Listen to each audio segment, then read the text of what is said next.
جو عام ٹریک اہل سنت والجماعت کا چلتا آ رہا ہے، کیونکہ جنتی فرقہ اہل سنت والجماعت ہے، جنتی فرقہ جو ہے وہ اہل سنت والجماعت ہے، ما انا علیہ واصحابی، اور یہ چاروں اماموں اہل سنت والجماعت کے امام ہیں. تو اہل سنت والجماعت میں 99.9 کو فالو، یعنی چاروں کو فالو کرنے، اور 1% سے بھی کم وہ کسی اور کو، باقی تو پھر اہل سنت ہے ہی نہیں، وہ پھر شیعہ حضرات ہیں یا زیدی ہیں یا عباضی ہیں یا جو بھی ہیں، وہ پھر اہل سنت سے خارج ہیں. ہم تو ان کی بات کر رہے ہیں جو قرآن حدیث اور صحابہ کو حجت مانتے ہیں. تو ان میں اتنی بڑی امت گمراہی پر ہے تو بچے گا کیا؟ جنت میں دال چاول کے علاوہ کچھ ملنے والا نہیں ہے. پھر اس کا جواب نہیں دیتے. وہ ہمیشہ جو باطل لوگ ہیں نا، جو کمنٹس کر رہے ہوتے ہیں، آدھی پی جاتے ہیں، کہتے ہیں 50% حق پر کیا ہے؟ 50% تو صرف ابو حنیفہ کو فالو کر رہے ہیں، باقی بھی تو کوئی امام شافعی کو، کوئی امام احمد بن حنبل کو، کوئی امام مالک کو. تو آپ تو کسی کو فالو کرنے کو بھی جائز نہیں سمجھتے. تو اس کا مطلب یہ امت 1200 سال سے گھاس کھا رہی تھی جب سے یہ فقہ وجود میں آئے ہیں. اب آپ آگے بتاؤ گے کہ یہ ٹریک غلط ہے آپ سے. اب ہوگا کیا؟ قرآن و حدیث کے نام پہ امت بے لگام ہو جائے گی. جب ان فقہ کے پابند رہیں گے نا تو بے لگام نہیں ہوگی. ایک ٹریک پہ صدیوں سے چلتی آ رہی ہے، چلتی رہے گی. آپ نے اس کو آزاد کر دیا، جو مفتی اٹھے گا، جو عالم اٹھے گا، قرآن حدیث کی اپنی تشریح پہنا دے گا سامنے والے کو. تو اس لیے ہم یہ کہتے ہیں اگر آپ کو رفع الدین کرنا ہے تو پراپر شافعی فقہ اختیار کر لو ہر چیز میں، پھر شافعی فقہ کو فالو کرو، فقہ حنبلی کو فالو کرو ہر چیز میں.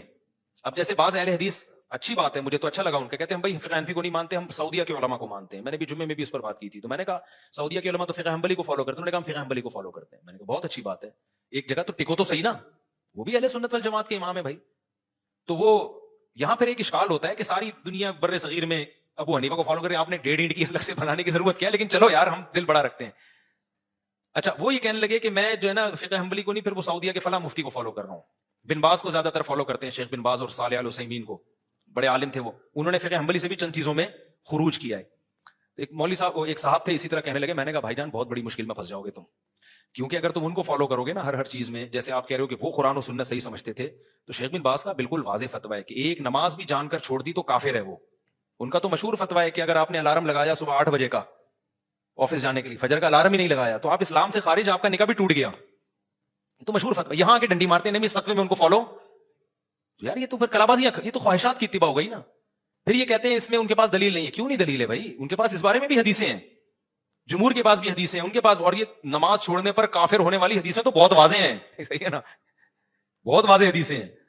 تو اس لیے عوام کو چاہیے فقہی مسائل میں قرآن و حدیث کی کچھ چیزیں تو بہت واضح ہیں، ان میں سے تو کسی کو فالو کرنے کی ضرورت نہیں. کچھ جو جہاں حدیثوں میں دونوں طرف ہوتی ہیں اس میں بجائے اس کے کہ بحث میں لگے، ایک فقہ کو فالو کرے، دوسرے کو بھی ٹھیک سمجھے. یہ ایسا طریقہ ہے جو ایکسیپٹیبل بھی ہے، صدیوں سے آزمایا ہوا بھی ہے. اور اس کا فائدہ یہ ہوگا کہ امت فروئی اختلافی مسائل میں پڑھنے کے بجائے دوسرے کاموں کو فوکس کرے گی، ورنہ رفع الدین ہی کا جھگڑا قیامت تک ختم نہیں ہوگا. پھر